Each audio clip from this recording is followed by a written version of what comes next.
Warm greetings from Southern California. My name is Sherry Mueller, and I'm privileged to serve as the president of the Public Diplomacy Council. It's also my privilege to welcome a sold-out crowd to this first Monday forum featuring Bret Schafer, an expert on computational propaganda. And we're very excited that he's sharing his expertise with us today. We're meeting after one of the more sobering July 4ths in American history, for all the reasons you know so well.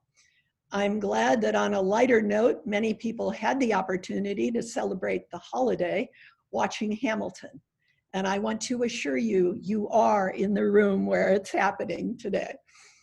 The First Monday Forum is hosted, co-hosted by three organizations: the Public Diplomacy Council, the Public Diplomacy Association of America, and the University of Southern California's Annenberg Center for Communication, Leadership, and Policy.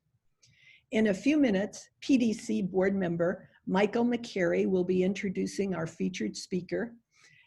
Michael is the person who's orchestrated today's event, and I want to say thank you to him. And also, you may already know him from his time on the Hill working for Representative Rob McClory, or maybe his foreign service career when he was a foreign service officer, or more recently as executive director. He spent 21 years of his career as executive director of the Alliance for International Exchange. So very grateful to Michael for organizing today's event. Also want you to know and be introduced to our host for today, Katie Conti. You see her engaging presence on your screen, and she will be at the controls and making everything go smoothly. Katie is a rising professional member of the Public Diplomacy Council, and she also works at Meridian International Center. And now it is my pleasure to turn the proverbial floor, such as it is, over to the president of the Public Diplomacy Association of America, Joel Fischman. Joel?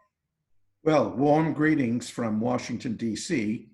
Although not as warm as Southern California, Sherry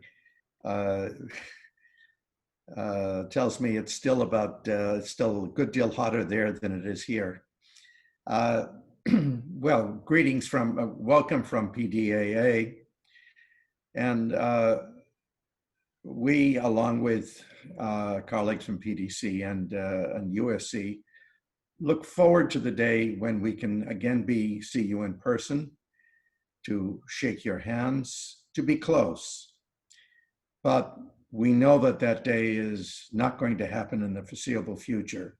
So we are planning a suite of what we hope will be interesting webinars like this, and look forward to engaging with you over the next several months. We will get more information about that out to you very soon.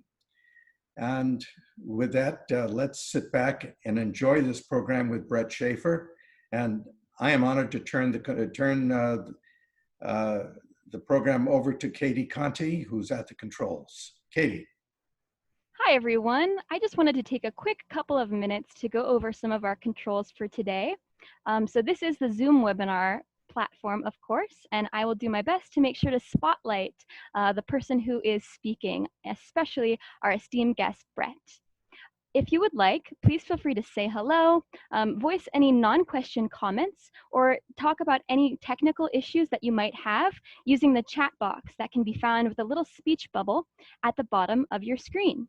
If you'd like to ask any questions towards our question and answer portion happening around 12:45 or so, you're welcome to ask your questions directly in the question and answer box that is also at the bottom of your screen.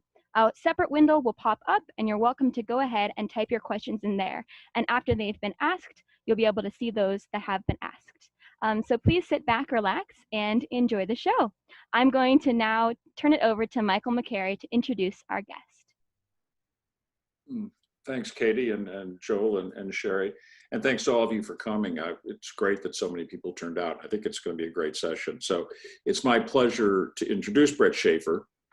Bret is the Media and Digital Disinformation Fellow at the Alliance for Securing Democracy. And if that were enough syllables, the Alliance for Securing Democracy is a department of the German Marshall Fund of the United States, a think tank with which I think many of us are familiar. GMF's mission is, through its policy work and research, to promote strong, productive, and durable ties between transatlantic ties between the US and Europe. And I think we can all agree that's about as challenging and important a mission right now as it's ever been. Bret's expertise in these digital disinformation has made him a frequent spokesman in the media. His work has appeared, I'm being selective here, at papers like The Times, The Washington Post, The Wall Street Journal. He's been seen and heard, again, being selective, on NPR, BBC, CNN, MSNBC, and so forth. His career before he found his vocation in digital disinformation is really interesting. He was in the TV and film industry. He worked for the Cartoon Network and Warner Brothers. He was a radio host in Budapest. His resume doesn't reveal whether he did that in Hungarian or English. In Berlin, he played semi-pro baseball, and he interned at the public affairs section of the US Embassy in Moscow. He's a graduate of Northwestern's very prestigious Medill School of Journalism. He has a master's in public diplomacy from the Edinburgh School of the University of Southern California, where he was the editor-in-chief of Edinburgh's Public Diplomacy magazine. So Bret, great to have you with you. Take it away. Have you with us, and take it away, please. Thanks, Mike, and thanks everyone for having me and for tuning in today. I know these Zoom webinars are a little bit tough, as was mentioned. Prefer to do this in person, but hope that this is useful. So I'm going to share my screen here just to go into some slides that I have prepared for today. So the idea is I was going to start with sort of a 30,000-foot view of the problem, largely relying on some of the data that we have put together through a tool that we built at the Alliance called the Hamilton 2.0 dashboard. But as we go along, I'm hoping to drill kind of into more specifics. Once we get into Q&A in particular, happy to talk about any of these countries in more detail, but also talk about specific topics that may be of interest. So our Hamilton tool, what it is essentially an aggregator of Russian, Chinese, and Iranian government and state-funded messaging on Twitter, YouTube, English language websites, and through their UN statements. So on Twitter, we are now tracking more than 600 accounts that we have connected to embassies, consulates, ambassadors, key government officials, and state media. On YouTube, we're tracking RT America, RT UK, CGTN America, and CCTV Plus's YouTube channels. We're not currently tracking Iran because YouTube deplatformed Iran's Press TV earlier this year. And then on websites, we're tracking 5 English language websites run or funded by the Chinese government, 4 from Russia, and 3 from Iran. So one of the interesting things that we noted kind of at the start when we looked at Twitter is just how different the sort of timeline has been in terms of activity on Twitter coming from diplomats and government officials. So these are when accounts were created on Twitter from each of the countries that we monitor. So you see Iran had a few people early on, but really no presence. China had absolutely no presence around 2010, between 2010 and 2014. But at that point, Russia was building up its sort of Twitter army of diplomats, of embassies. So by 2016, Russia's basically got their entire diplomatic corps online. They've become quite skilled at how to use the platform.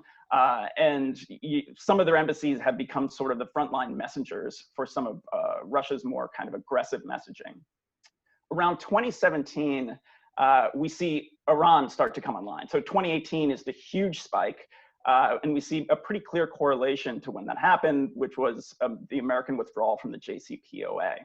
So as America's pulling back, reimposing sanctions, Iranian diplomats are surging onto Western social media platforms to try to message against the American, message against America and push back against some of the messaging coming out of the US. What's interesting, we actually saw 11 accounts created the day before and the day of Trump's speech at the UN when he talked about Iran, basically in a very sort of negative kind of apocalyptic terms.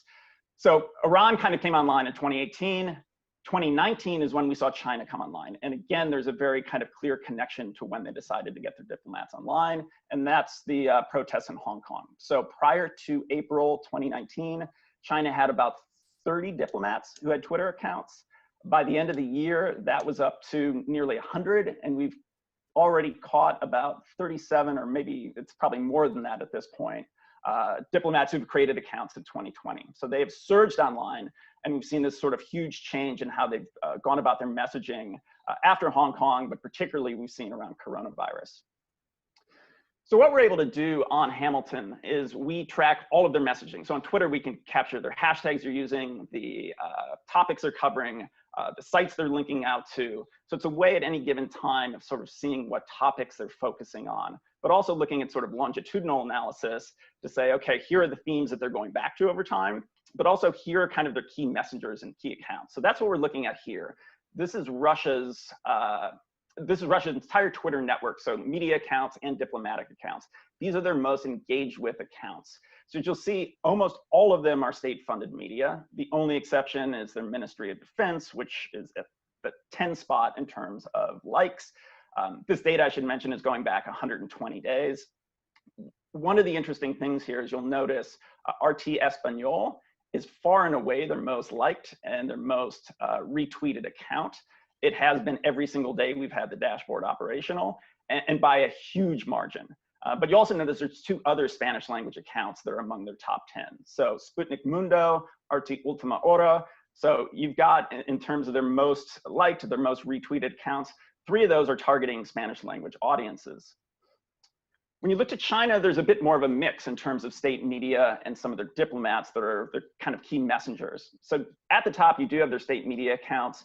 But as you go down there, you see 2 of their Ministry of Foreign Affairs spokespeople, Zhao Lijian and Hua Chunying. Zhao Lijian sort of gained infamy very early on Twitter. He was their first diplomat who had a Twitter account. He's always been kind of a bit more conspiratorial. Going back 2 or 3 years, he was seen as sort of an aberration and very different from China's diplomatic messaging because he was confrontational and aggressive, and he did get into some conspiracy theories. He got in a fight with Susan Rice on Twitter at one point. He is also the one that we saw during coronavirus push out conspiracy theories about the origin of COVID-19, saying that it was actually, that the origins were from Fort Detrick, Maryland. So he's been kind of one of their key spokespeople from the start. So you see, here you see with China a bit more of a mix between their state media and diplomats. And then Iran, their state media it doesn't really appear much among the top 10. So Press TV is there in the middle. You'll notice again, Hispan TV, which is their Spanish language account, is at the top in terms of volume, but also retweets. But most of the rest of their key officials, you see the Ayatollah there, you see diplomats. So very different from the 3 countries in terms of kind of who their key messengers are, at least who's getting traction and engagement on social media. So looking just at coronavirus, this is a screen grab of the countries that are most mentioned in tweets with the hashtag coronavirus. Obviously, you could look at various hashtags. There's COVID-19, just selected coronavirus because it's obviously a global pandemic. These accounts are global. It's a way of sort of seeing who they're talking about and how they're shaping their messaging. So unsurprisingly, each country is talking about themselves first, but second is the US. And in some cases by a wide margin, the US is mentioned more than any other country. In some ways, that's not particularly surprising around coronavirus, of course, because the US has had the most cases.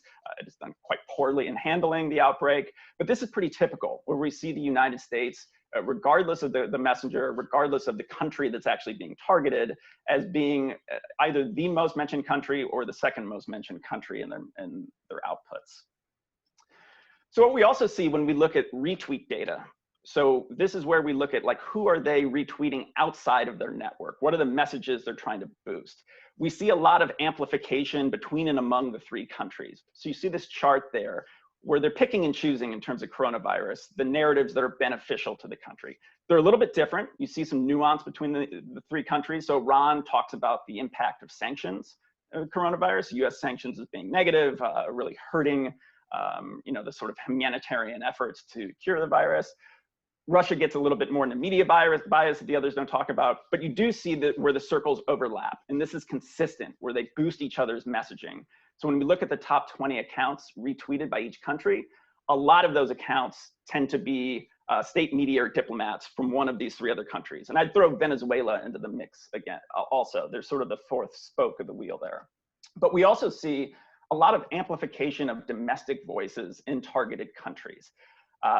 This is key and has been an element of certainly Russian propaganda for a very long time. I mean, of course, the term useful idiots, going back to the Cold War, always trying to find a voice within the country who has a message that is either, in sync with their message or just is generally sort of anti-US, anti-EU, anti-NATO.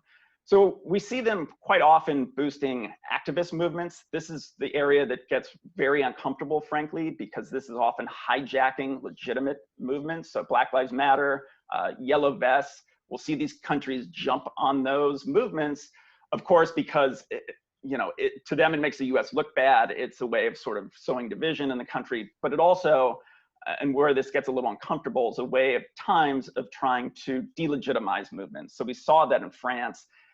Once Russia sort of started waging in on the side of the Yellow Vest protesters, that was used as a way of trying to delegitimize that movement. But we also see this odd constellation of other messengers that they boost, and there's incredible amount of similarity in terms of the actual messengers the three countries go to. So these are people who have sort of very aggressive anti-US foreign policy views, conspiracy theorists. We see like Assad war crimes deniers, and then the sort of libertarian anti-government sect. And what was interesting, my background is more in Russia. I was very familiar with the folks that Russia quite often amplifies. They were by and large the same people that China and Iran amplify as well.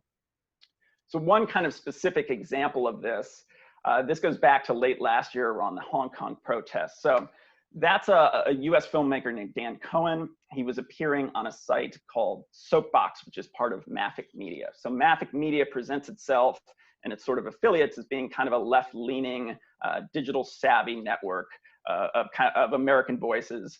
What we found in our research is, in fact, it is funded almost entirely by Russian state-funded media. So it's registered in Germany. 51% of its initial seed money came from Ruppli, which is an offshoot of RT. The other 49% came from a host at RT. So it is, in essence, a Russian government-funded media outlet. It does not present itself as such, so it's sort of this gray propaganda network. So we saw through this network, we have a genuine American going online talking about the fact that the Hong Kong protests are, in fact, a US government kind of Ned operation, that they're not legitimate. And what we then saw is Chinese officials taking that message, amplifying it, boosting it, but of course presenting that as coming from a genuine kind of US persona, not from a Russian state-funded media outlet. So that gets into this information laundering ecosystem that I'll talk about a bit later. So very quickly, I've kind of talked about the similarities between the three countries. I do want to highlight a couple of the differences. So this is looking at our YouTube analysis. So this is every video that we've captured over about 9 months from RT America and CGTN. So it's pretty much an apples to apples comparison here in terms of the target audience. As I mentioned, we don't have Iran because Iran is not on YouTube at the moment. So these are the countries most mentioned in videos, and we have human coders who go through and do this. So they're able to select either the primary or the sort of secondary country of interest. So you see United States by a wide margin, the most discussed country. That's not particularly surprising. Both these outlets are targeting Americans. But then you see what is surprising, number 2 for both countries is China. So RT America is talking about China more than they're talking about Russia. Russia is actually a distant 4th. And when you look at the sort of whole corpus of the data we've collected, less than 5% of RT America's videos actually discuss Russia at all. Where in China, China still does discuss China. So about 25% of the videos we collect through CGTN America have some sort of China focus. It's a bit more interesting when you dig into the categories themselves. So again, we have human coders who go through and just tag these with sort of topical categories to look at what are the topics being discussed in these videos. So kind of throw out health and safety because of COVID. Not surprising they'd be talking about geopolitics. But you look RT America, the third most discussed topic is US politics. Then we get to military and war. Down the line, you get crime, and then media criticism, political scandals. The CGTN side, when you look at China messaging, you get way more of the sort of traditional soft power. So yes, they're talking about geopolitics and business, but you're getting economy, culture, human interest. US politics is there, but much further down. So there's just a very different sort of approach to how they message. RT America is about repelling audiences from the West, where CGTN America, China's messaging is more about attracting them to China. That data gets a little bit more interesting when we look at the videos specifically associated with the country that is funding the outlet. So if we just select videos about Russia and look at the categories, geopolitics, one, again, not interesting, but then the topics they're talking about are military war, energy, trade, and then you see US politics, media criticism. So most of the videos about Russia are actually criticizing US politics or criticizing the US media's coverage of Russia.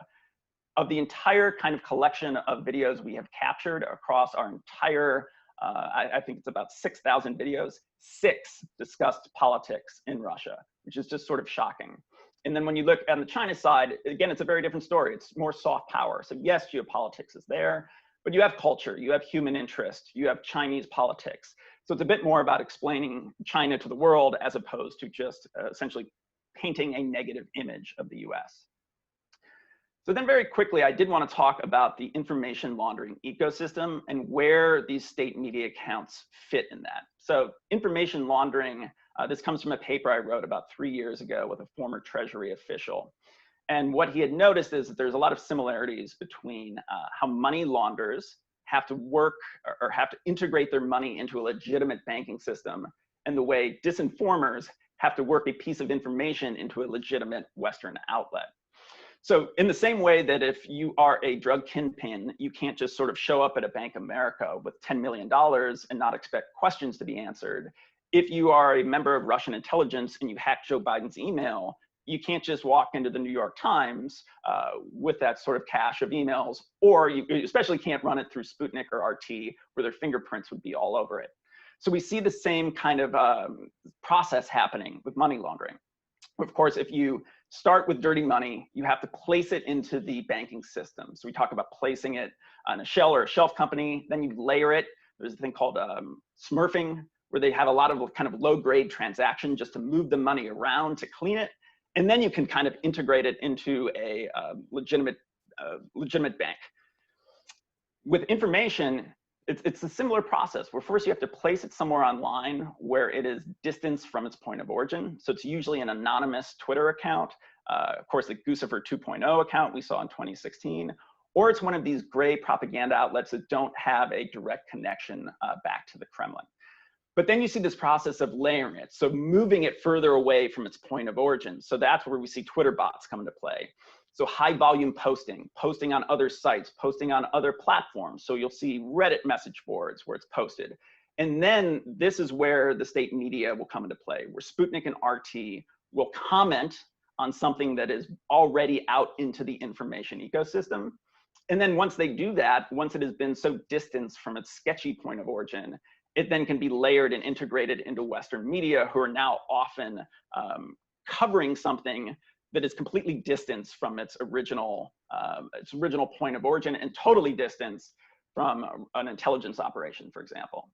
So just very quickly, one of the examples that we were able to kind of watch from its point of origin all the way through until it was integrated into Western media, we saw this article here on the left from a Bulgarian blog start to get traffic from some of the Twitter accounts that we were looking at as being sort of suspected Russian bots. I had never seen this blog before, so it was unusual. The story essentially was that US diplomats were running a bioweapons program out of the Luger lab in Georgia. So we started seeing this get traction on social media. It pinballed around. A couple days later, Sputnik RT, as you see, ran a story based on this kind of original reporting off this blog, but very distant from that original blog. And then within 2 weeks, of course, you have US media, you have global media who are covering the story. Now, yes, both these media outlets were casting suspicion on the story, but they covered it and it's out there. So the sort of information laundering is complete. And I think the thing that social media has made so different from operations in the sort of Soviet Union time is the time that can happen. The time frame has been shrunk so down that it's very difficult to kind of get ahead of some of these more corrosive malign messages. So what I'm showing up top there, this is actually from Nick Cole's book, where it looks at this ethnic weapons story. So this was, of course, this Russian or Soviet operation to say the US was running this bioweapon that was targeting certain minorities. And it took about 7 years of pinballing that through various carve-out and cutouts and sympathetic news outlets, and having state media in Russia kind of continuing to boost it before CBS News covered it. When you look at this toxic mosquitoes story, which was the Luger Lab thing, so the Luger Lab story was that the US was running these sort of drones with toxic mosquitoes that could fly into post-Soviet states and infect people. It was about a 3-week period from when that first appeared on this low-traffic Bulgarian blog, pinballed around Twitter, ran on RT and Sputnik, then it appears in Western media. So the time frame to respond has been condensed in a way that makes it very hard to get ahead of these messages. So I think I'm going to pause there for a second just to see if there are questions and to give a little break before diving into the next kind of short part of the presentation.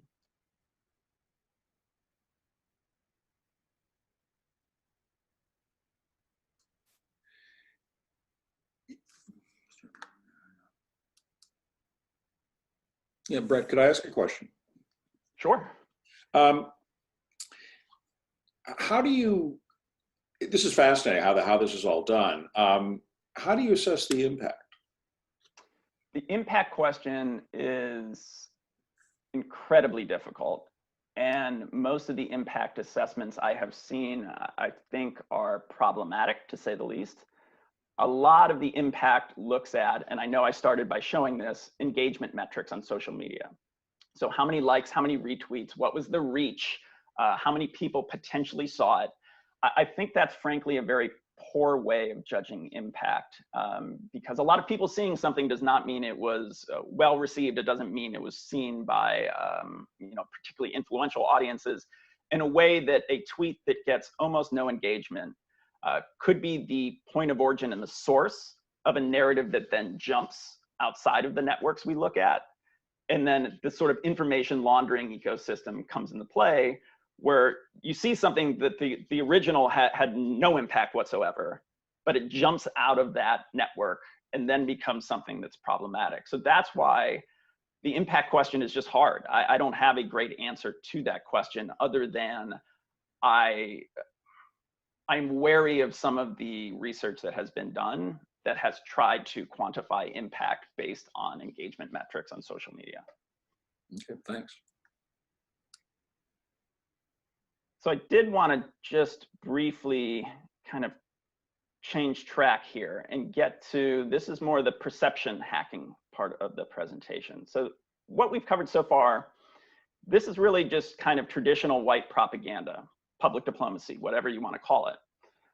What we see and where I think what's less well understood about what's happening today in terms of just the information environment is how perceptions can be hacked based on things like trending algorithms and what shows up in people's feeds. And all of these efforts that are orchestrated, I would say Russia's far and away the best at this in terms of nation states, at getting their information in front of audiences and using this entire information ecosystem to its advantage. So this is a quote from a colleague of mine: if you make it trend, you make it true.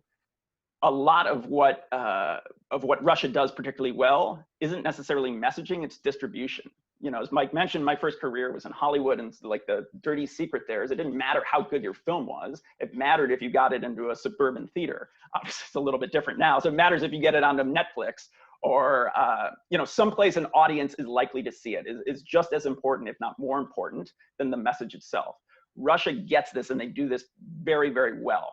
So they go about this through the sort of Russian bots that you've heard a lot about. So this is just high volume retweeting of an original post, but also posting it in multiple sources. So all of the gray network that I talked about, Russia has a much vaster network of gray sites that have like quasi relationships with the Kremlin. Some of them don't, but have sort of Kremlin sympathies.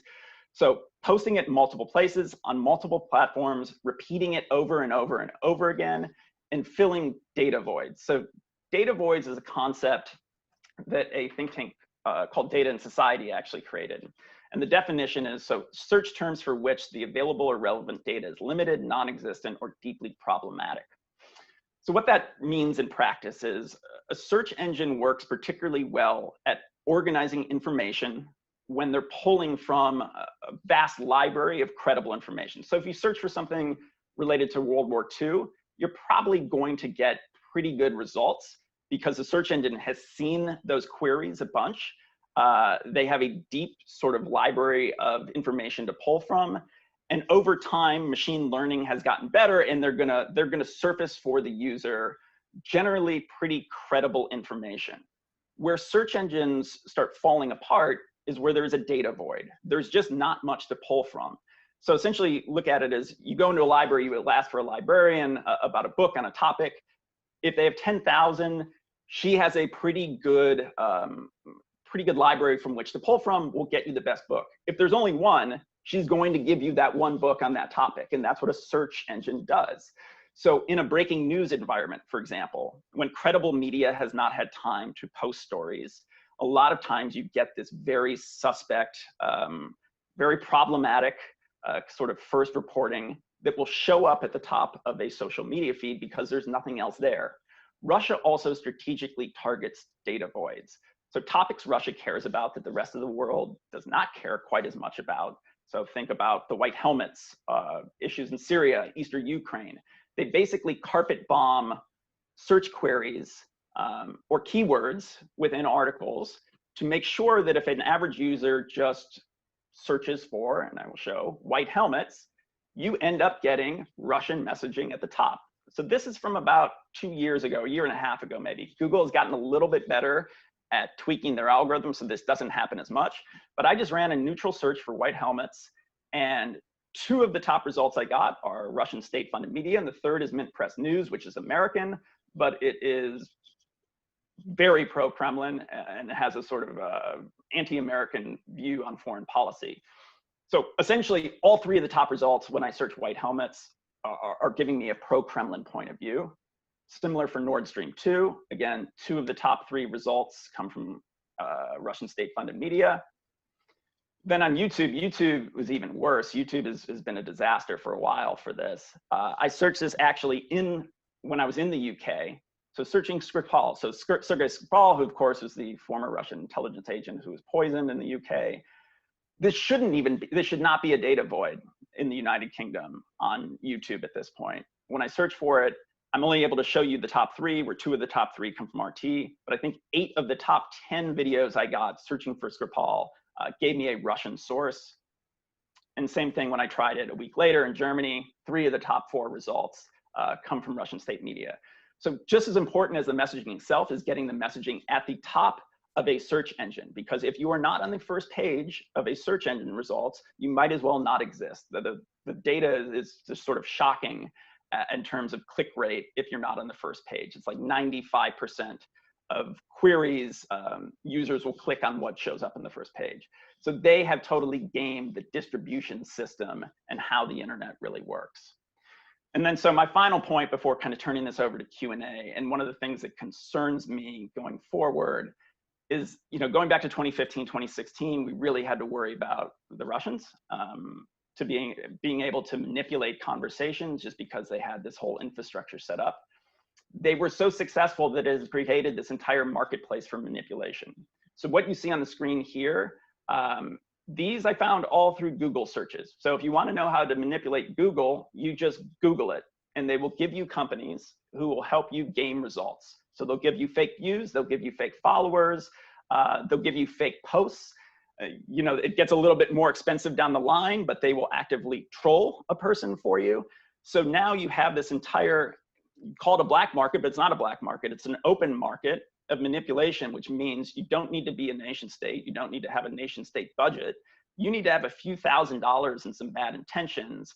And there's an entire ecosystem of like a gig economy for manipulation that has sprung up that will allow you to create havoc. So when you think about elections in the US, now you have this whole new set of threat actors out there who could cause problems. National election is tough to mess with, but if you're talking about a local election where it's a few hundred votes you have to swing, it's not impossible to think that an individual could cause a lot of problems there. So I will pause now and kind of turn it back over to you, Mike, for a little Q&A.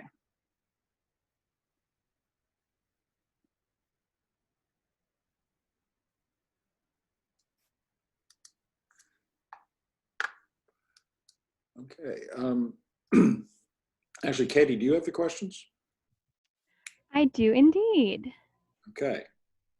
Let me just share my video real quickly. Excuse me. Okay. So it looks like we do have a question here, starting off with a question from Jeffrey Simmons, who is a Rangel Fellow. And he asks, what can the US do to effectively combat this rise in digital propaganda? Is the answer an automated anti-propaganda bot? No. I am very much opposed to anything that uses sort of the tactics and techniques of our adversaries to try to combat it. I think the answer is not to like pollute the information environment more. It's to figure out ways to cut off the behavior that is problematic. So when we think about disinformation, we have this sort of taxonomy, like the disinformation ABCs. We look at it at actor, behavior, content. Content is what we tend to focus less on.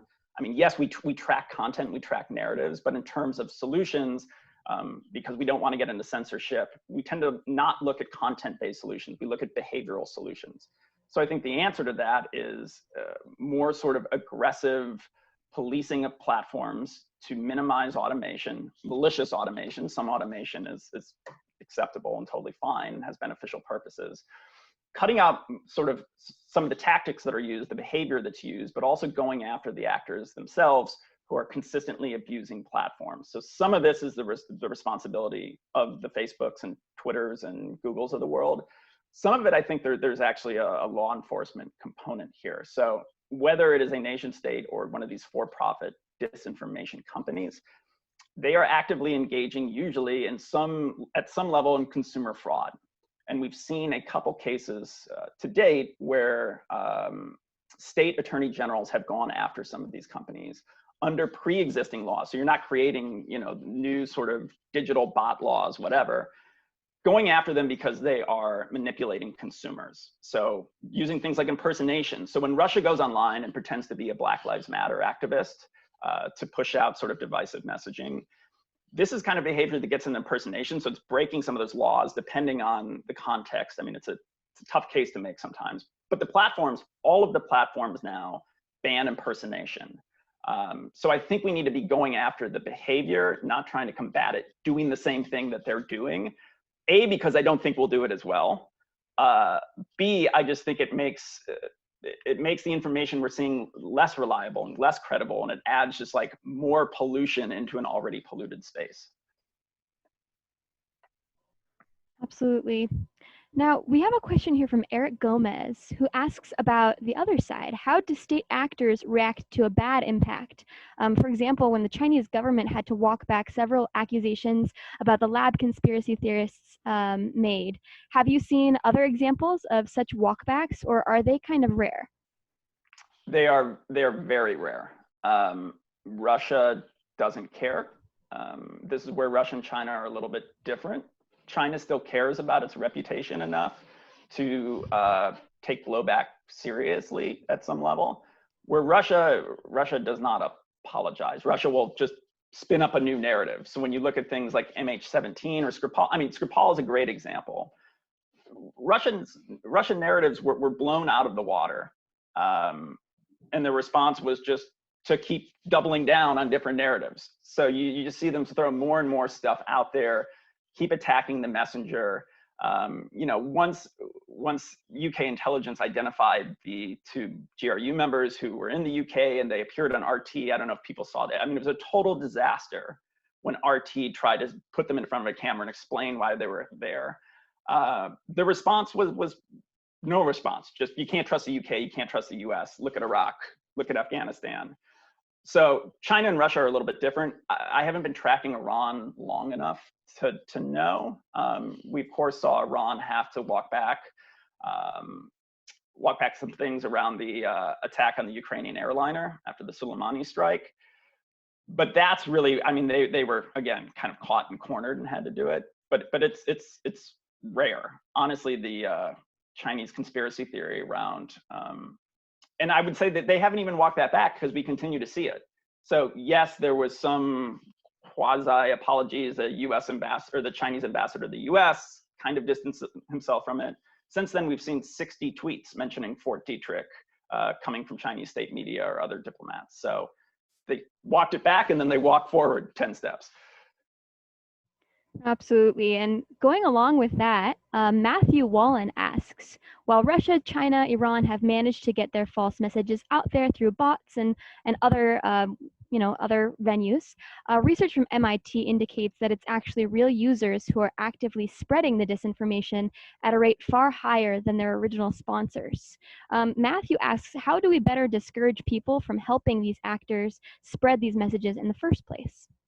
Yeah, that's the million-dollar question. And I don't have a great answer to that. I mean, I'm not a behavioral scientist. I sometimes play one in this role, but this is the challenge, and this is, of course, what they try to do. And what I highlighted in sort of information laundering is so often what we see Russia boosting is actually authentic messages coming from U.S. citizens.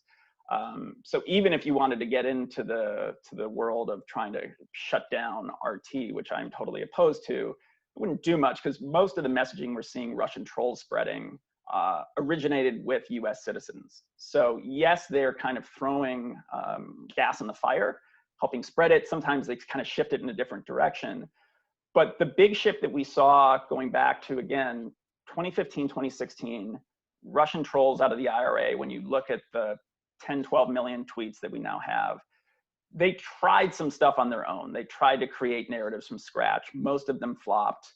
A lot of times it was pretty easy to identify some issues in the language that was used, because of course Russians have, problems with articles, all of those things. Those have disappeared because at this point they're just selectively choosing the most divisive narratives in any given news cycle that are coming from the US. They're copying, pasting, they're linking to those sites. So their role, again, is more of a distributor and an amplifier than a content creator. And that makes the problem really hard to solve because, again, I don't think Russian trolls are telling US citizens to write this stuff. So we have a whole problem that is separate from what Russia does online, trying to manipulate the information environment. I would say one difference to note is the difference between US domestic issues and foreign policy issues. So US domestic issues, 98% of it, maybe 99% of the narratives originate in the US, and Russia just sort of piggybacks on them. When you talk about some foreign policy things, what's happening in Ukraine, Syria, it's a little bit different, and that's where they're a content creator. But going back to the original question, that gets more, and I don't like using the term media digital literacy because everyone throws it out, and it often, without a huge amount of understanding of what that actually means in practice. But that's what it gets down to at its most basic level. And, regaining trust in institutions, all of these things that are incredibly difficult to do. So it's a little disingenuous of saying, like, we need to regain trust in institutions because that takes a long time. But that's, I guess, the ultimate solution. And speaking of institutions, Michael Anderson asks, what is your assessment of how the US is responding to all of this anti-US messaging? What specific recommendations might you have for the US government, especially the State Department, as we have many folks on the call here? What can they do to better counter all of the disinformation out there? So here's where I'll give a glass half full, glass half empty response. Looking at how Secretary Pompeo responded to criticism over the George Floyd protests. In one of his tweets, he tweeted back at, I think it was the Iranian foreign minister, yeah, I believe so, who was criticizing the US response and police brutality. And the secretary's response was essentially saying, how much worse you are, Iran, you persecute gay people, all of these things. I think that is the absolute wrong way to go about it, because that gets into the Russian tactic of whataboutism. So of trying to point to our adversaries and say, well, no, actually, you're worse than we are. A, drags us down to our level. B, it's just not very effective. It's effective when they do it to us because we still, to some level, have this sort of moral superiority thing, and we, defend human rights, that kind of stuff. with Russia, that doesn't really even pretend to care about that as much. Using whataboutism back to them, it just doesn't work. It's just not very effective. It makes us look sort of petty and weak, I think. Where the secretary was right in his response, he wrote, there was, I'm going to forget the title of it, but it was in response to Chinese efforts, Chinese propaganda efforts during the protests. And his response laid out the differences between the US and China being mainly what you know about the US protests and what's happening here is coming from US media. They're covering it wall to wall. They're free to do so. None of these media outlets are being shut down.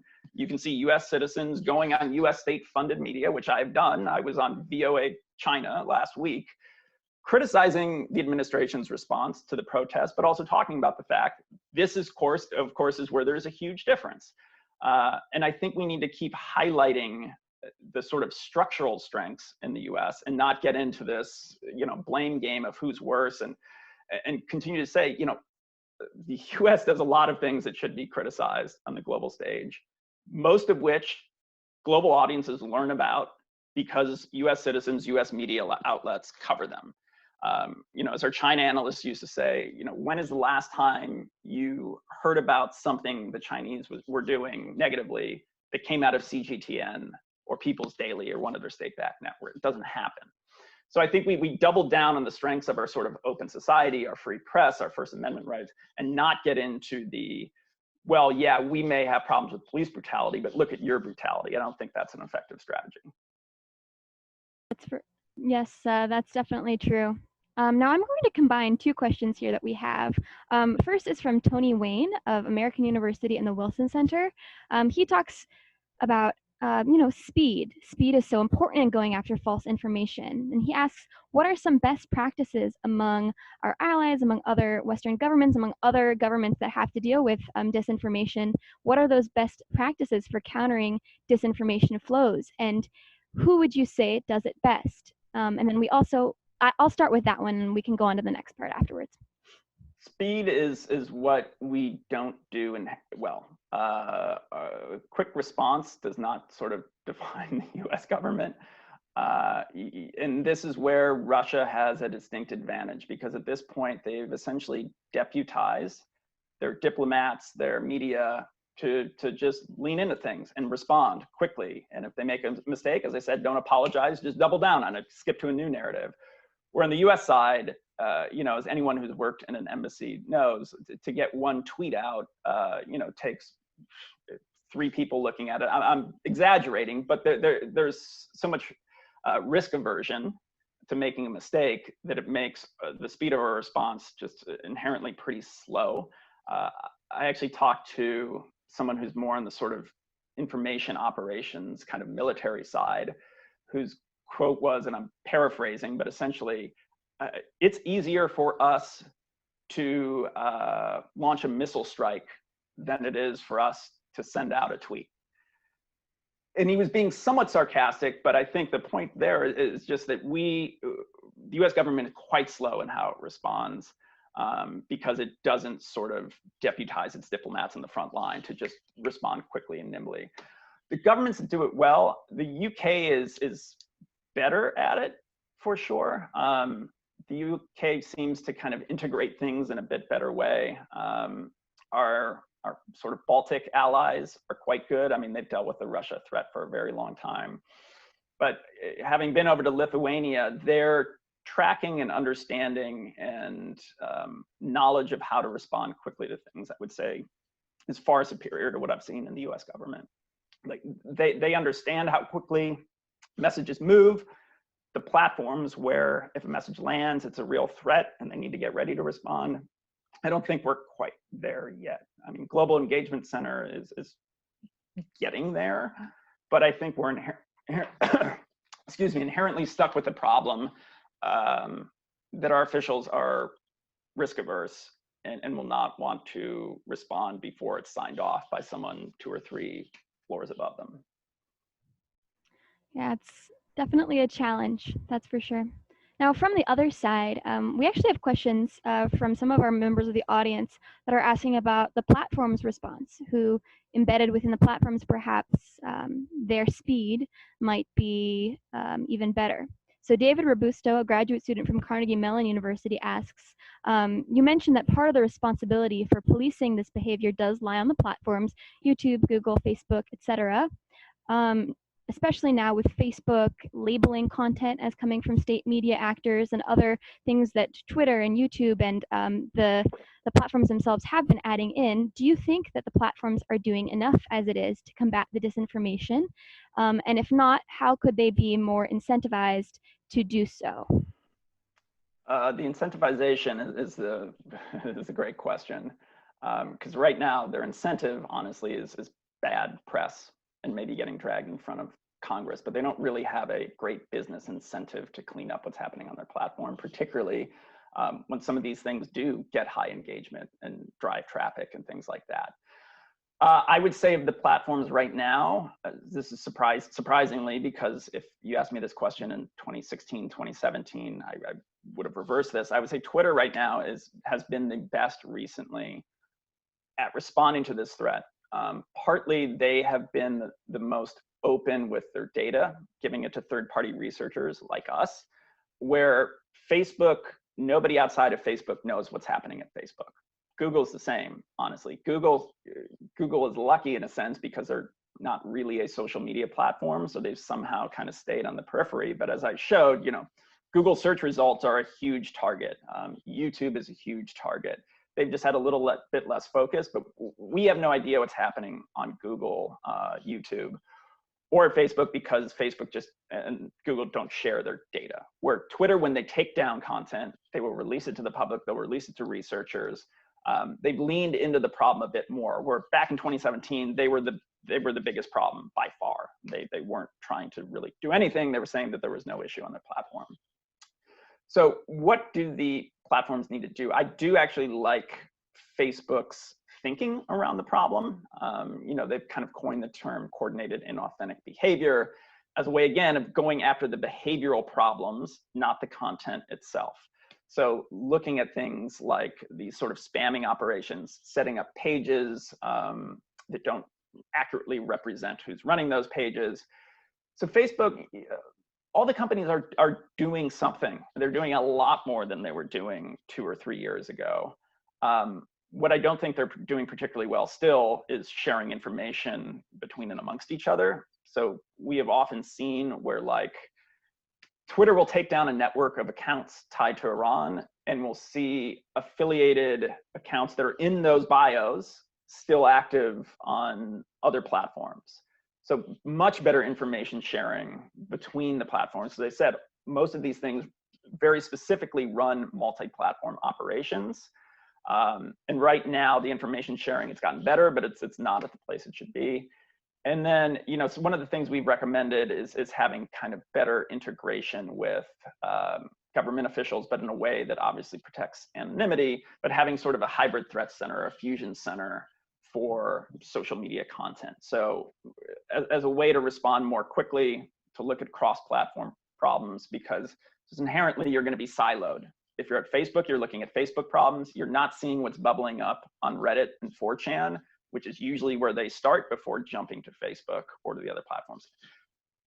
In their defense, part of the problem is a lot of platforms outside of the big 3 or 4, they were constructed with not the best intentions. I mean, if you look at Gab AI started as the home of people who were kicked off Twitter. So it's tough to bring 4chans into the world, and 4chans of the world are sort of there to foster extremism or propaganda.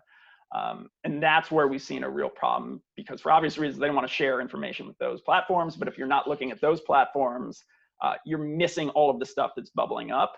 And when it's on a Facebook page, it's kind of out in the wild. When your uncle is now sharing it, we're probably too late. So we need to pay more attention to what's happening on the fringier platforms in terms of getting ready for a response. Yeah, that's fascinating. I'm always surprised about, where things come from, in particular when it comes to 4chan and other kind of fringe platforms. Speaking of, I would say, one of the platforms around the election I think we really need to take seriously is like Nextdoor. So some of the platforms we don't spend a lot of time looking at, but have these sort of strong neighborhood connections. There's high trust in information on Nextdoor. But if you're talking about a voter suppression effort, whether that's from abroad or domestic actors, probably domestic actors, Nextdoor, I don't want to, I'm assuming everyone here has the best intentions, so I don't want to give advice to bad actors, so I don't usually publicize this, but Nextdoor would be a great platform to target because you can zone in to a very specific area. If you're trying to suppress the African-American vote in a certain community, you spread false information, probably related to coronavirus, about how, when, and where you can vote. So I think we need to spend, just as a general thing, a lot more time paying attention to platforms that aren't Google, Facebook, Twitter. Absolutely. It's crucial. Now, something that several people in our audience have asked about is impact.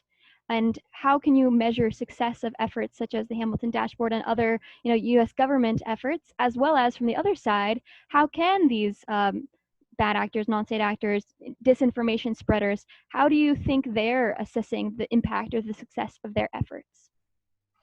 Yeah, I mean, as I mentioned earlier, when Mike asked a similar question, impact is incredibly hard to measure. It's something that we, in some ways, kind of actively avoid with our Hamilton tool. I mean, we have to measure impact because we live off grants. So we can talk about things of like media coverage of it and the amount of clicks and visitors and all of those things. But I think in the information space, impact is so incredibly challenging because it's not isolated to a single platform or to a single outlet, and all of this stuff branches off in a way that's very difficult to measure. So I don't think anyone has a great sense of impact at the moment. One of the things we look at when we try to look at sort of malign information and has it taken root is, and this is also imperfect, but looking at things like, so I'll give an example. We were tracking Russian messaging around 5G. So for a year, Russia has spread every possible 5G conspiracy theory, other than, oddly, 5G being connected to coronavirus, which they have labeled a conspiracy theory. But for years, they've tried to basically slow down 5G implementation in the West by saying it's going to kill you, it's going to kill your kids, you're going to get cancer, it's going to cause massive hurricanes. So we can look at this messaging and, there's a correlation causation problem, but then you can kind of jump from what we see out of Russian media and try to time it up with like Google trend results and see searches for things like 5G cancer. Again, it's scientifically maybe not the best way, but you can certainly see when spikes are happening at the same time and when it seems to drift into people's mindset where they're now actively searching out information that has been pushed by an adversary. When you're talking about measuring the response to that, I'm not sure I have a great answer. I'm just not sure. But that's one of the ways we tend to look at if some of this malign information is taking root, is if when you look at other platforms and people's search queries, are they adopting the language or these sort of specific fringe conspiracy theories that we're seeing coming out of these outlets? Yeah, and it's really interesting. I mean, Josh McCletter even said here, having looked at Thomas Ridd's book, The KGB, and others, had challenges assessing the impact of their active measures as well. So that impact assessment is something that's definitely not going away. And as data and big data processing becomes more and more powerful, it's going to be even more important to get under control. Now, we have a couple of questions on, in particular, the upcoming U.S. election. So kind of branching off of what you had just mentioned. Can you tell at this point, can you predict Russia's game plan at all, or other non-state actors, other disinformation spreading actors? Can you predict the game plan for the period when the U.S. election results are likely to be pending, or is it still, pretty uncertain? It's uncertain. I will say, I sort of, and I have two scenarios, I think. One is they look at what's happening here now and are just going to sort of sit back and, pop a beer and watch us sort of eat ourselves, saying their work is essentially done because, as I mentioned, at this point, Russia is basically just boosting narratives coming out of kind of fringe US outlets. So one is that they think maybe there's whatever, there's too much heat, it's not worth it, whatever, and they can sit back and just watch it because all of these narratives that they've seeded for years have now just taken root and have organically taken hold. The other thing that concerns me is maybe they look at us as being sort of at the edge of a cliff right now and just needing like a 2-finger push to go over the edge. So I certainly could see them weighing in to kind of give that final nudge in a direction that's not going to be particularly pleasant.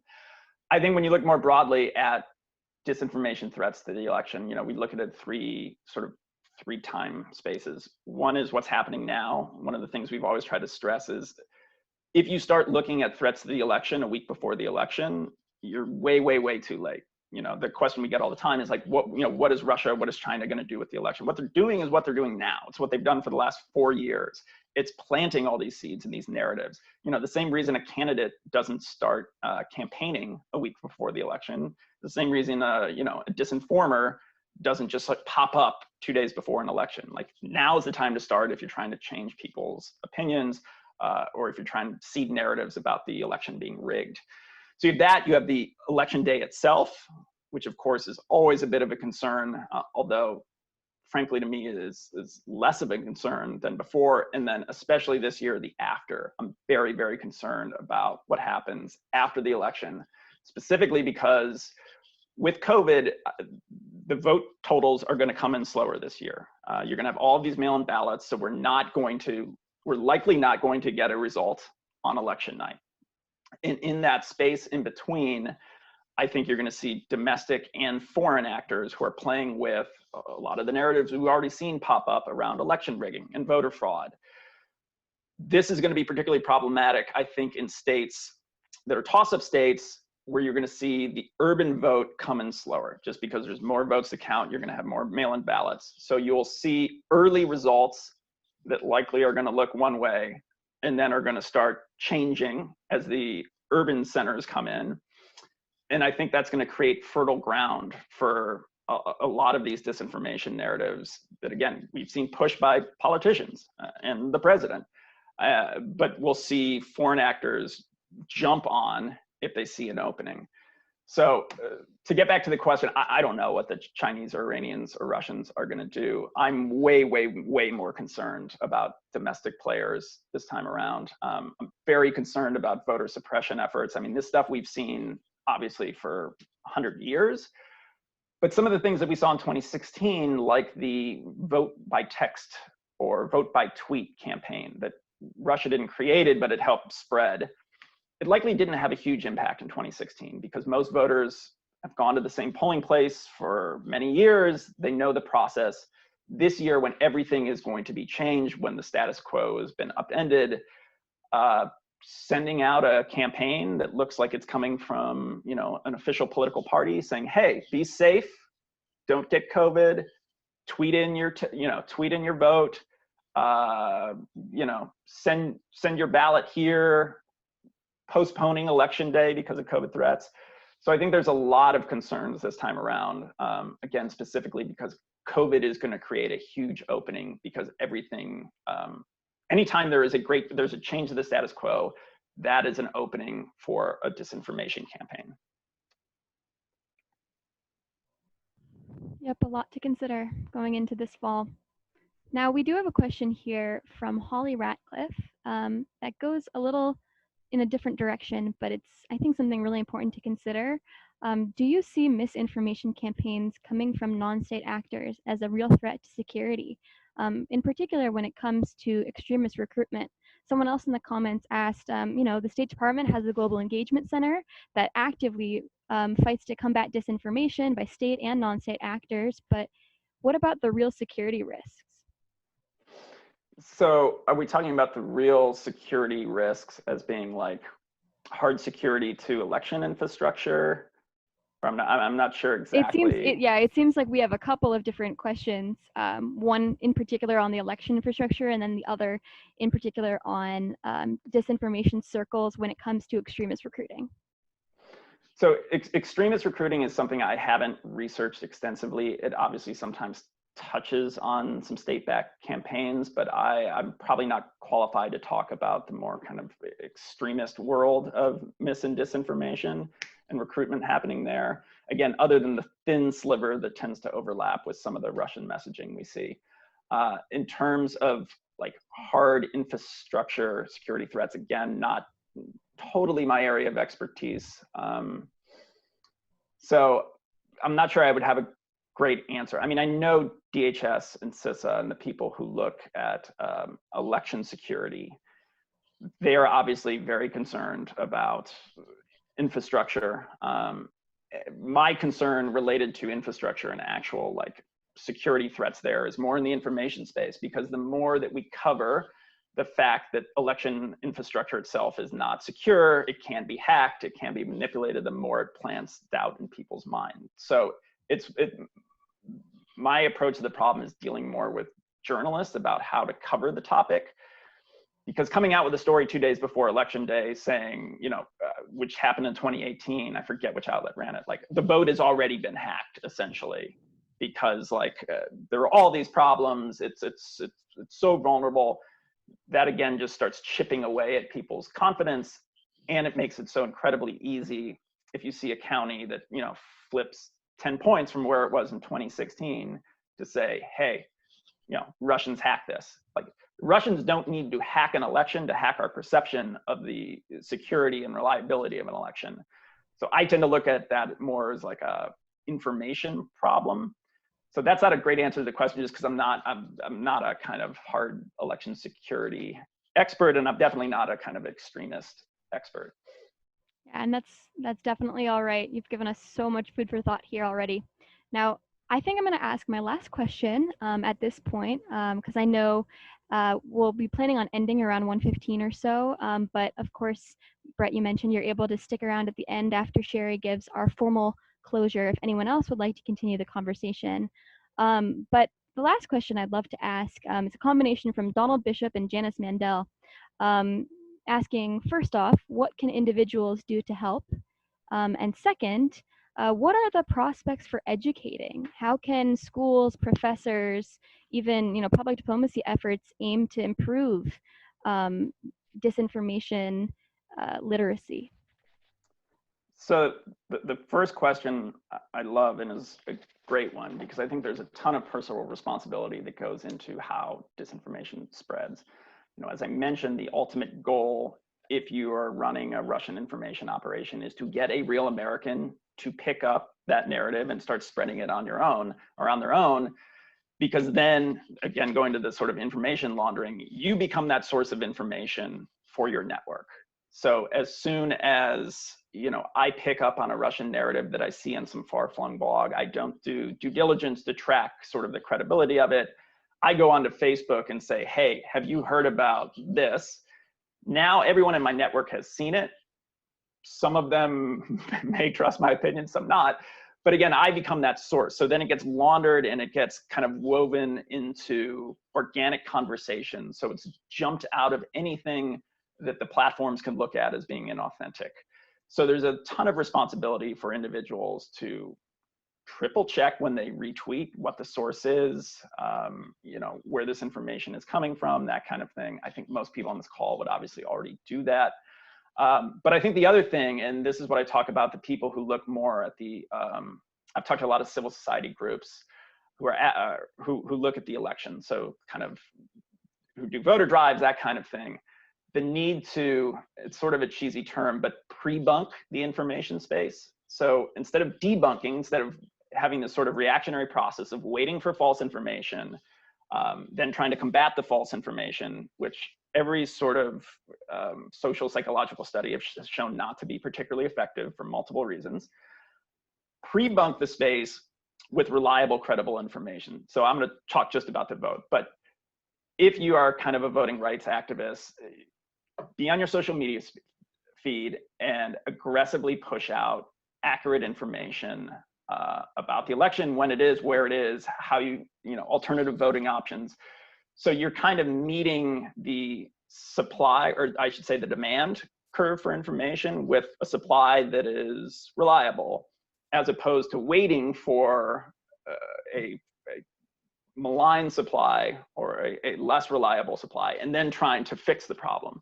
So if you can kind of get out ahead of messaging, be just as aggressive as the people who are running information operations with pushing out what is reliable information, that is typically the most effective way to, in some ways, slightly inoculate people from disinformation, and also teach them about the tactics and techniques that are used, potentially used to try to misinform people. Again, I think the mistake is looking at the content and trying to debunk each individual lie, which it's an impossible task and it's not effective. But I think what is effective, what studies have shown is effective, is again this inoculation, which is to give people like a low dose of a virus. So show people the tactics and techniques that the Russians, the Iranians, other domestic actors use to misinform them, so that when they see things online, it's not about the specific narrative.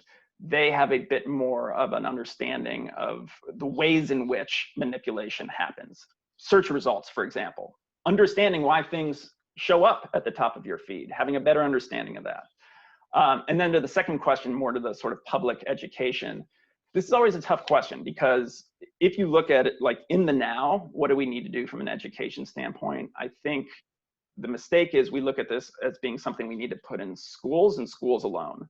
When if you look at the problem in the immediate, research has shown, frankly, the most susceptible groups to online disinformation tends to be older demographics, because they have less sort of fluency in Photoshop and things like that. So I think NYU did the study that looked at who is sharing the most fake news in 2016. It was a small percentage, but it was an over 65 crowd. So how do you kind of educate individuals who are not in a traditional education system? That said, that's looking at the problem in the immediate. And I think when we talk about digital literacy, media literacy, you got to look at it as a 20-year problem or 20-year solution. So starting very, very early, getting this into the earliest stages of curriculum, but not expecting results immediately, because I think it's just going to take time.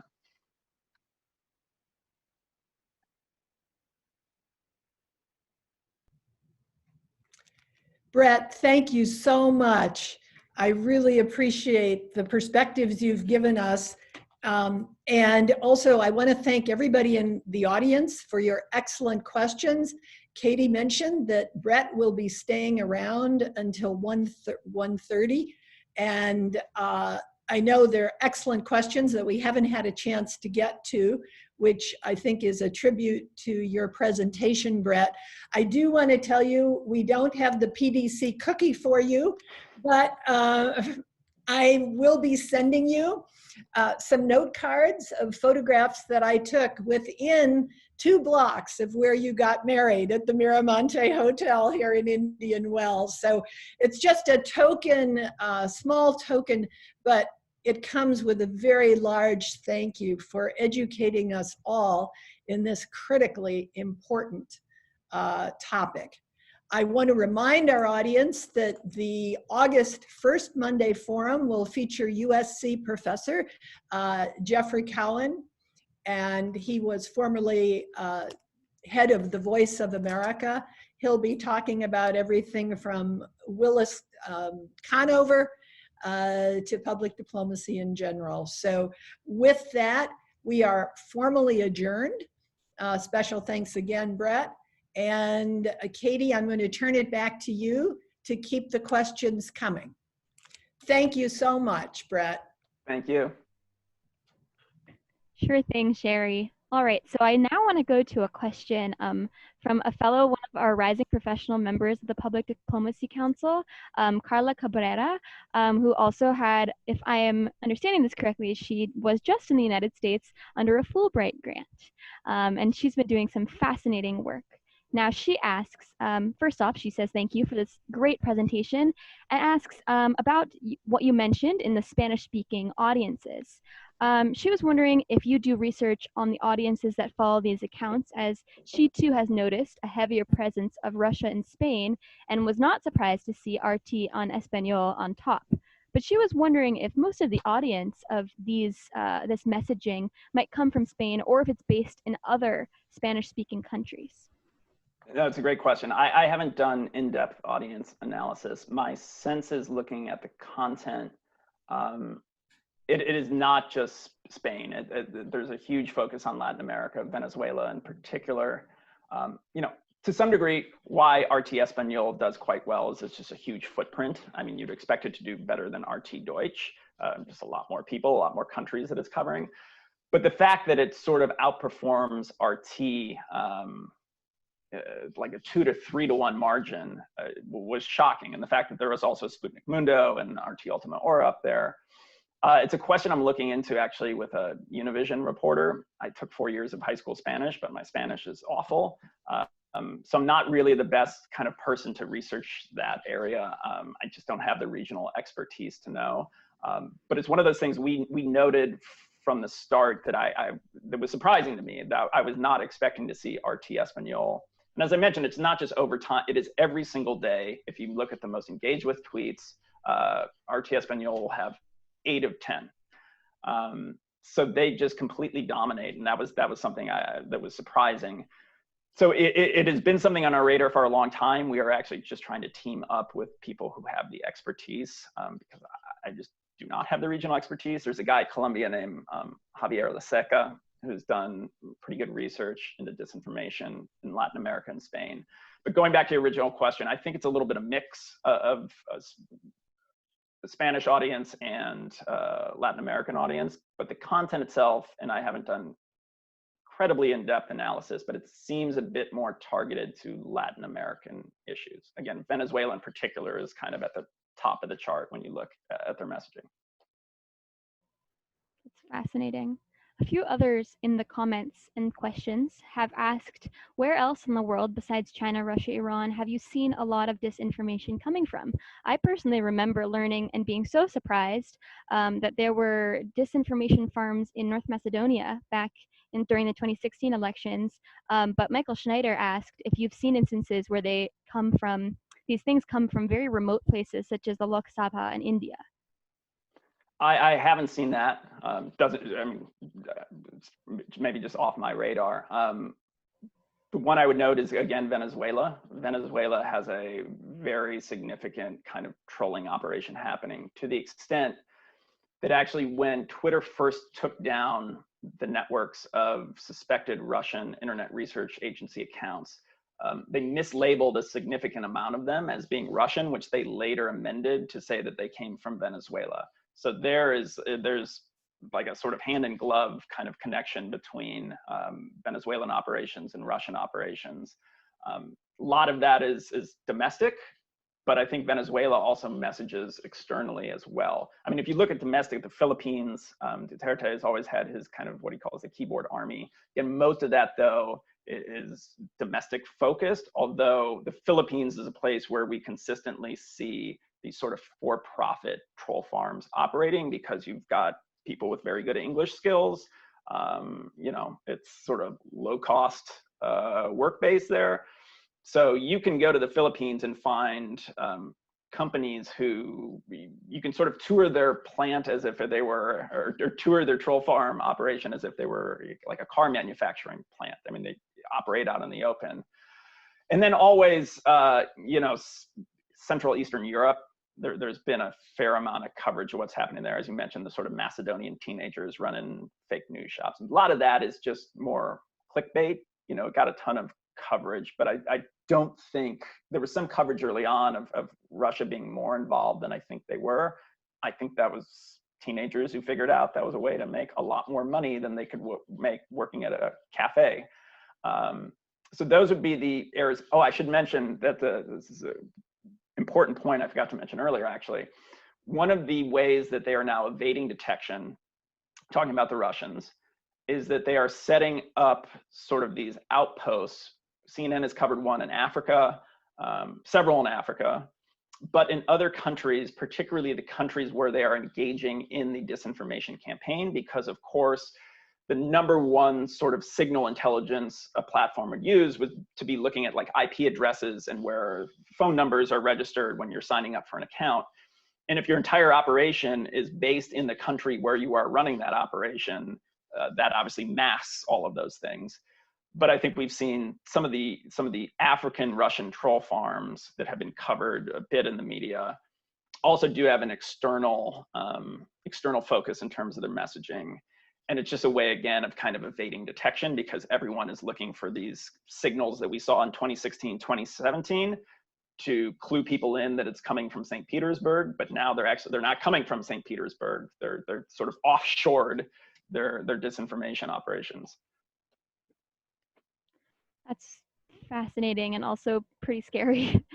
Now, we had a couple other questions, so many good questions in the Q&A, but there were two questions that did talk about kind of the methodology behind some of your research and Hamilton tool. Jonathan Hennick asked about the reliance on Twitter, which does make data more available. And he asked if by relying heavily on Twitter for the Hamilton tool, does it give us a somewhat distorted and incomplete picture? And I'll add, how do you add in and how do you get in other platforms, powerful platforms, information into those efforts? So the first end of the question is yes, it does give us a distorted view. It's unfortunately just what we have. We try to, by scraping their websites, by scraping their YouTube channels, we try to pull information from other sources that are not just Twitter, but much of the coverage of Hamilton is focused on Twitter. Twitter is one platform. It is not a particularly significant platform in many countries. Even in most of Europe, Twitter is just not widely used. So it is definitely imperfect. And I would say it's what we have because Twitter has an open API, and it is almost impossible to get data from the other platforms without violating their terms of service.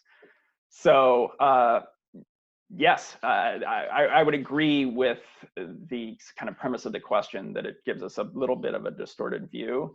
And my response is it's what we have and what we can consistently pull. So that's what we have been forced to rely upon. But I think it's a huge problem actually in the whole world of kind of disinformation research and how we understand state-backed campaigns is the reliance on Twitter. One of the things we are trying to do going forward, getting off Twitter, is looking at systematically where the narratives that are appearing on state-backed websites are appearing elsewhere on the web, so off of social media platforms. So these would be these kind of covert websites that do not appear to have any direct connection back to Russia, but just repurpose their content all the time. And that would include not just websites, things like RSS feeds, some of these zombie sites that we see that really just work at gaming the search engine. So one of the things we noticed, because we are not an infrequent target of Sputnik and RT, because we have our own social media monitoring, Sputnik or RT would run a hit piece on us. The next day, we would see 40 different websites running the same content, I mean, verbatim, with names like SouthAfricaToday.net. A lot of them have some like truth buried in it, real truth kind of .com. So one of our next projects is to more systematically map out by looking at every single article that comes through known attributable state-backed accounts. Where are those narratives popping up consistently to try to identify some of these covert websites that are pushing this stuff out without any attribution? Because like the thing with RT and Sputnik or CGTN, my take is always, you know where it is, you know where it came from. If an American wants to go to it and believe it, that's their choice. Our concern is more in the deception space. So someone who thinks they're looking at a local news source, but all that local news source does is republish Sputnik content, that's where we see the real problem being. So that's kind of the next step down the line, and one of our efforts to get off of Twitter as our main source of data. But I frankly think, the media loves Twitter because it's easy to understand. It's easy to quantify. So I think there's going to continue to be a reliance there. But I would agree with the premise of the question that there's too much reliance on Twitter, including on our own dashboard. Yeah, and I do have one other kind of addendum to that is Brianna Baglini asked if the data might also consider social influencers or celebrities or those who are sympathetic to the state and not just state-led media in the future. So we will never track those accounts for many reasons. At this point, we've decided only to track accounts that we have where attribution is clear. So we actually don't even track the journalists working for those networks, even though they are many times more influential than the official account. But we didn't want to kind of get into a situation where it looked like we were trying to dox individual reporters, some of whom, tweet personal opinions mixed in with their work stuff. And we especially didn't want to do that because of the targeting of like VOA journalists that we've seen. To the question of influencers, we do have one metric that looks at that I think I touched a little bit upon. We capture all of their retweets and all of their mentions. So we're able to see in that data who these state-backed accounts, whether they're diplomats or state-backed media, are retweeting consistently or are tagging in posts. And that goes to also where they're linking out to some of the websites. So we do have a pretty good sense of the key influencers. And as I mentioned, what was surprising to me, knowing the Russia world, all of us who kind of look at Russia, we have a list of probably 20, 30 people that we know are like squarely in the sort of gray Russian propaganda space or very influential. By and large, they were the same people Iran and China were backing as well, because their worldview is sort of more anti-American than it is pro-Kremlin or pro-Tehran or pro-Beijing. So that's the kind of limited slice of the dashboard that we have of that. We will never actively track those accounts, just because I think it'd be very problematic mixing those together. And that was some of our experience actually with our first dashboard. But we do see some of that data just because of the activity of the official accounts and who they retweet and boost and amplify. And it looks like we are just now at 1:30. I am personally wondering where the name Hamilton came from for your dashboard, especially considering that the musical just came out on Disney Plus. But I'm sure that that's a good question to wrap it up. So there's an original dashboard called Hamilton 68, which I took over, but it was not my project from the start. So a former FBI agent named Clint Watts had a team of 4 guys, and they had built out a list of accounts that were more in the sort of gray black propaganda space as being sort of suspected Russian trolls bots who were amplifying state media, but we were not covering state media. So he came up with the name Hamilton 68 because of the Federalist Papers and the 68th paper, which talks about foreign interference in democracies. It was also, Clint is a very savvy marketer, and he will tell you that he specifically chose that name because of Hamilton and the popularity of the show. So it has like there's some substance to it, and it was a little bit of marketing wizardry. So when we redid the dashboard to go to platforms outside of Twitter, but also going to official state accounts, we just kept the Hamilton name, but named it 2.0 just to make the distinction clear that, we kind of changed up our methodology. That's fascinating. Thank you so much for sharing that. And I mean, this is a tool I remember back a few years ago in my courses in social media analysis at Syracuse that we used and we looked at as just this great example. So thank you so much for sharing everything that you have with us today. It's been absolutely fascinating. And I, for one, I'm sure many of the other young professionals on the call are really excited to see where this goes and how this might impact the future work in public diplomacy that we all look forward to continuing to support. Well, thank you. And thank you for everyone for putting this together. I mean, this is great. The questions were great. Feel free to ping me over email if there are any questions I didn't get to. I'm a little bit slow in my response right now because I have a 4-month-old at home. But I will get to them eventually. So feel free to reach out over email. Yeah, Bret, thanks very much. That was really a terrific presentation.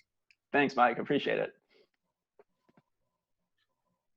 Many claps from Sherry. All right, on that note, I think we will officially adjourn. But thank you very much and look forward to seeing you all at the next Public Diplomacy Council PDAA and